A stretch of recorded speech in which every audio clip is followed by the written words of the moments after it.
They say your world can shatter in a single moment. But what they don't tell you is that sometimes the real pain comes after, in the silence, in the questions no one can answer, in the people you trusted the most.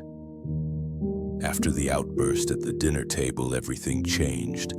The family was torn, emotionally scattered like broken glass. I left my parents' house that night shaking. Tears blurred my vision as I drove home. The girl I had raised as my daughter was calling someone else her mother, and that someone was my sister, Samantha. The next morning, I sat at my kitchen table for hours, staring at nothing, holding a coffee mug that had gone cold. My husband, Adam, tried to comfort me, but he didn't know what to say. "How can this be happening?" I whispered. "She lied to me. My sister lied." Adam rubbed my back gently. "We'll get to the bottom of this, I promise." But I wasn't even sure what bottom I was looking for. Was it betrayal? Was it theft? Or something even darker? I kept thinking back to the day of my C-section. It was a blur. Bright hospital lights, the mask over my face, the sound of my own heartbeat in my ears. Samantha had been there. Of course she had. She'd practically moved into the hospital room the week before. She insisted on being my advocate. She told everyone she was there to make sure everything went perfectly. Now I saw it differently. Now it looked like a setup. That night I called the hospital. I wanted records. I wanted proof. The receptionist was polite but firm. "We don't release surgical logs over the phone, ma'am. You'll need to make a formal request." So I did. I filed a formal request for my birth records and something else too. Security footage from the maternity wing. Adam thought I was being paranoid, but I didn't care. I needed answers, and I was prepared to tear the world apart to get them. A week later, an envelope arrived. I tore into it like it held oxygen. Inside were pages and pages of timestamps, names, notes from nurses, and finally, a copy of the footage I requested. Adam and I sat down to watch it on my laptop. At first, it was just routine. Nurses checking monitors, doctors moving between rooms. Then, at 2:37 p.m., Samantha entered the restricted neonatal area. She was wearing scrubs. On her badge was a sticker that said temporary access. She wasn't supposed to be there, not alone. Then the camera angle shifted. A nurse walked away, distracted by a call. And Samantha? She walked straight to the bassinet, picked up a baby wrapped in a pink blanket, and left. My hands flew to my mouth. I gasped so hard I almost dropped the laptop. Adam paused the video. He stared at the screen, speechless. That's Emma," I whispered, my daughter in her arms, as if she'd just taken her. I couldn't breathe. Why didn't anyone stop her? How was this possible? Adam looked at me, voice low. "She must have forged something, a pass, got someone to look away." I stared at the screen, the timestamp, the date. It was the same hour I was in surgery, the same hour my life was supposed to be changing for the better. Instead, it was being rewritten. The betrayal sank in like poison. She didn't just lie. She didn't just deceive. She stole. Samantha took my baby. And for years, I didn't even realize I was missing something. Because she brought her back.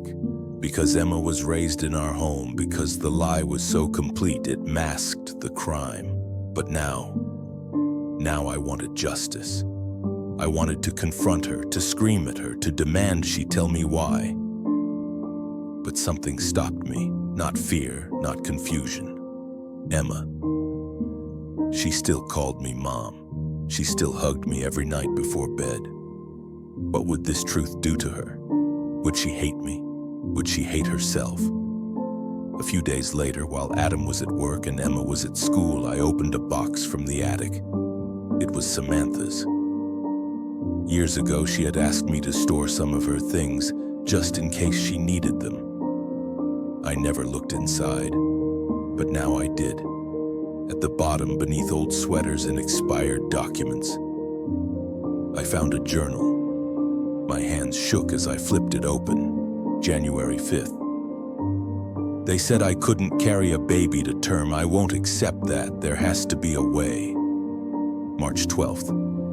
She doesn't suspect anything. I've made myself indispensable. She trusts me completely. June 1st. The birth is scheduled. I'll be there. I'll make sure everything goes my way. I dropped the journal. The room spun. She planned it, all of it, months in advance. This wasn't desperation. This wasn't a moment of weakness. This was premeditated, carefully orchestrated by my sister, my blood. And now I had proof, but what would I do with it? What would happen to Emma? And most of all, could I ever forgive myself for not seeing it sooner?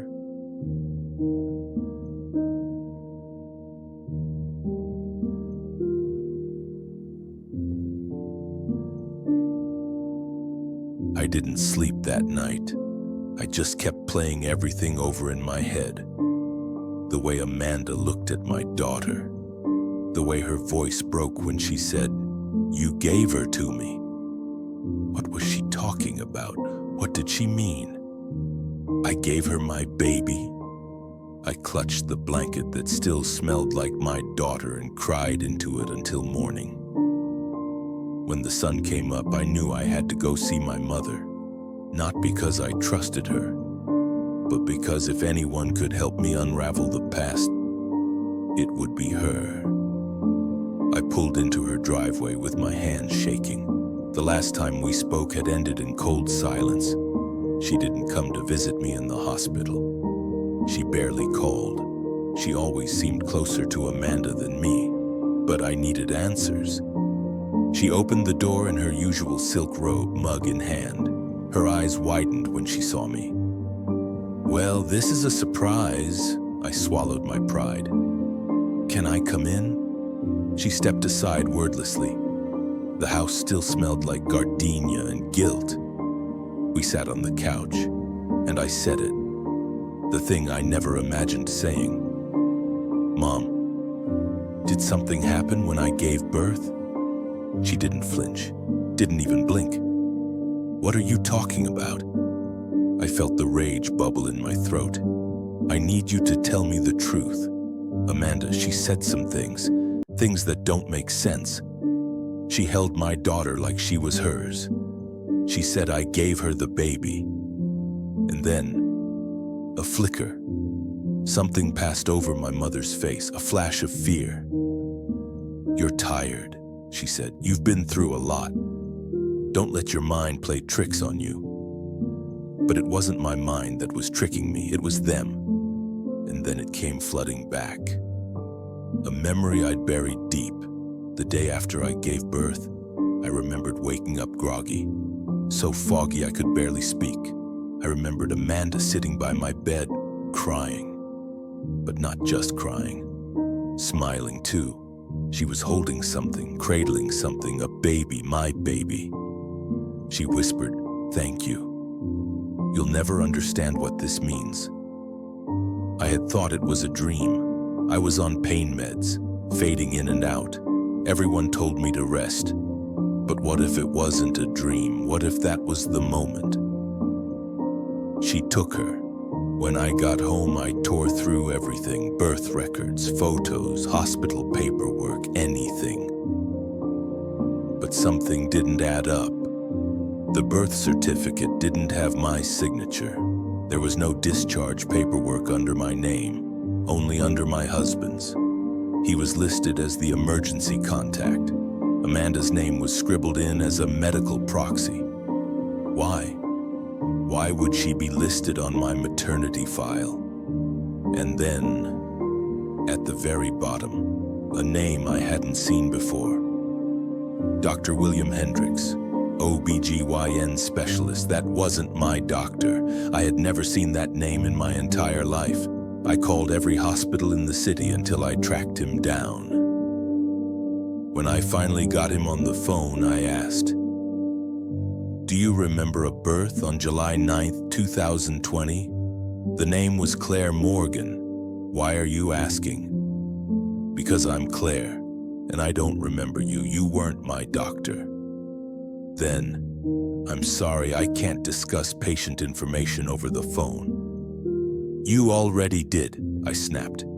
"You confirmed you were involved. Please, I'm just trying to understand what happened." Silence.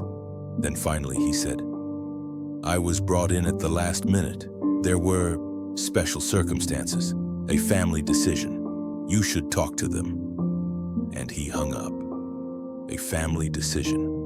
What family? What decision?